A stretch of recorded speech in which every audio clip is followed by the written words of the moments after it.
membongkar kebohongan Zionis atas klaim teologis dan historis Israel. Kisah ini bermula kala Abraham, yang disebut-sebut sebagai bapak leluhur Israel, membuat perjanjian dengan Tuhan. Kitab Kejadian pukul 15:18 menyebutkan, pada hari itu Tuhan membuat perjanjian dengan Ibrahim melalui firman, untuk Tuhanmu aku berikan tanah ini, dari sungai Mesir hingga sungai besar Eufrat. Selanjutnya, dalam kitab Yosua pukul 21:43 juga disebutkan, jadi seluruh negeri itu diberikan Tuhan kepada orang Israel, yakni seluruh negeri yang dijanjikannya dengan bersumpah untuk diberikan kepada nenek moyang mereka. Mereka menduduki negeri itu dan menetap di sana.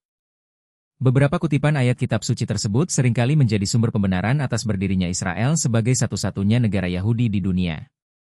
Dalam berbagai kesempatan, para politisi Israel menguatkan hal ini melalui pernyataan mereka. Misalnya, Golda Meir, Perdana Menteri Israel keempat, menyatakan, negeri ini sebagai buah janji Tuhan. Adalah menggelikan apabila masih dipertanyakan keabsahan legitimasinya. Perdana Menteri Israel lainnya, Menachem Begin, juga menyatakan, negeri ini dijanjikan untuk kita, dan kita punya hak atasnya. Selain klaim teologis, Israel juga sering menggunakan klaim historis. Bahwa bangsa Israel merupakan penguasa asli tanah Palestina, yang kemudian diusir dan berusaha kembali ke kampung halamannya. Rumusan awal atas klaim historis ini disusun oleh Moshe Leib Lilienblum, seorang penulis Yahudi, pada 1882, "We have a historical right to Eretz Israel, which has neither lapsed nor been forfeited with the loss of our sovereignty, just as the right of Balkan nations to their lands has not lapsed with the loss of their sovereignty."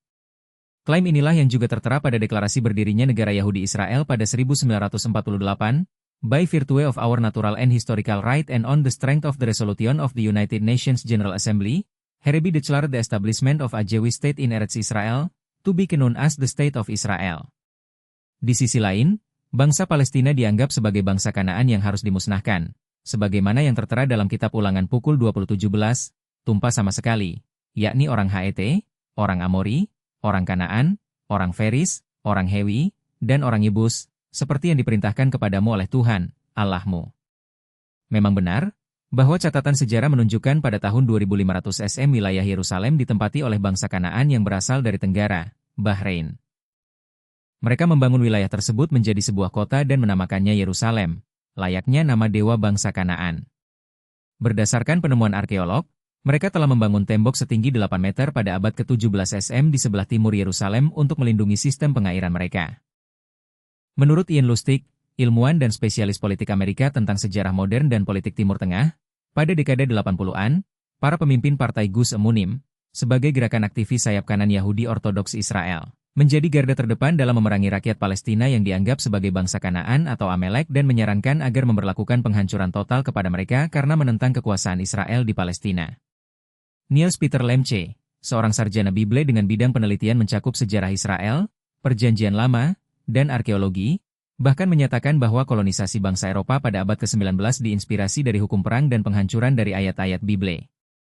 Lebih jauh, Niels mengatakan bahwa orang-orang Yahudi Eropa yang berimigrasi ke wilayah Palestina juga memakai ideologi dari Bible untuk melakukan penaklukan dan penghancuran. Bahkan, mereka juga mengidentifikasi rakyat Palestina sebagai bangsa Kanaan. Namun, dapatkah klaim-klaim tersebut dibenarkan? Beberapa kalangan telah membongkar kepalsuan atas klaim teologis maupun historis tersebut. Bantahan paling mendasar diungkap oleh David F. Hinson yang menulis buku Sejarah Israel pada Zaman Alkitab. Menurutnya, berbagai cerita mengenai Israel dalam Perjanjian Lama bukanlah suatu cerita sejarah, melainkan hanya legenda. Cerita-cerita ini bukanlah laporan yang ditulis segera setelah peristiwa itu terjadi, tetapi baru ditulis beberapa abad kemudian setelah Abraham meninggal dunia, tanpa sanad dan periwayatan yang jelas. Roger Garaudi, seorang politikus dan filsuf asal Prancis, menyangkal bahwa bangsa Yahudi adalah penduduk pertama Palestina. Mereka juga bukanlah penguasa atas bangsa lain yang tinggal di sana. Catatan arkeologi justru menunjukkan bahwa bangsa Kanaan, 2500 SM, adalah penghuni pendahulu atas Palestina, yang kemudian disusul oleh bangsa Filistin, 1200 SM. Hasil percampuran antara bangsa Filistin dengan bangsa Kanaan itu kemudian melahirkan generasi baru yang berketurunan darah Arab dengan menggunakan dialek bahasa Semit. Dalam beberapa rentang periode waktu, bangsa Yahudi hanya berhasil menjadi penguasa atas sebagian Palestina, dengan penguasa atas tanah suci yang sesungguhnya terus-menerus berganti. Periode kekuasaan Yahudi jika dijumlahkan bahkan tak lebih dari 600 tahun dalam kurun waktu 5.000 tahun sejarah Palestina. Masa penguasaan yang lebih lama justru dicatatkan oleh umat Islam yang mencapai lebih dari 1.100 tahun, yaitu pada masa Khulafaur Rasyidin Abbasiyah, 6371096, masa kekuasaan Mamluk, 11871517, dan masa kehilafahan, Utsmani, 1516, 1917. Artinya, bangsa Yahudi kuno lebih singkat mendiami dan menguasai Palestina dibanding dengan bangsa lain, seperti Kanaan, Mesir, Romawi, dan Muslim. Dewi Begley, seorang profesor perjanjian lama dari Wesley Theological Seminary di Washington DC justru menyangkal klaim teologis tersebut.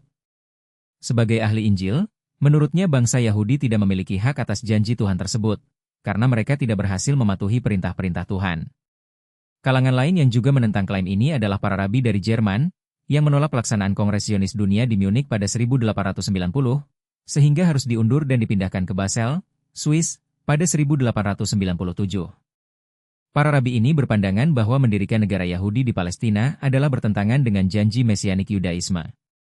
Satu hal lagi yang menjadi alasan yang cukup populer atas pemilihan Palestina adalah bahwa di sanalah lokasi atas tempat suci bangsa Yahudi, yaitu Haikal Sulaiman, Bait Salomo. Namun anehnya, setelah ratusan tahun bangsa Yahudi berusaha untuk menemukan tempat suci tersebut, hingga hari ini belum membuahkan hasil. Jonathan Black, penulis buku Sejarah Dunia yang Disembunyikan, secara sederhana membantah klaim ini. Jatuhnya kota Yeriho, yaitu penaklukan tanah Kanaan oleh orang Israel, serta keberadaan kuil Salomo, sesungguhnya tidak memiliki bukti arkeologi. Para akademisi kemudian bersepakat bahwa asal-usul Yahudi yang mereka klaim hanyalah mitos, dan tidak memiliki dasar dalam realitas sejarah.